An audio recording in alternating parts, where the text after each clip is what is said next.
أعوذ بالله من الشيطان الرجيم.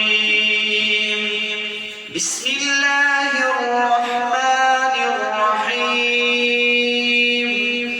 إن الذين قالوا ربنا الله ثم استقاموا تتنزل عليهم الملائكة ألا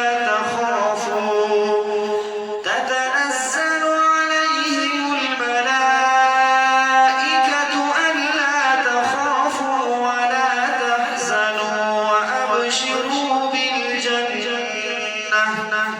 وأبشروا بالجنة التي كنتم توعدون. نحن أولياؤكم في الحياة الدنيا وفي الآخرة ولكم فيها ما تشتهي أنفسكم ولكم فيها ما تدعون.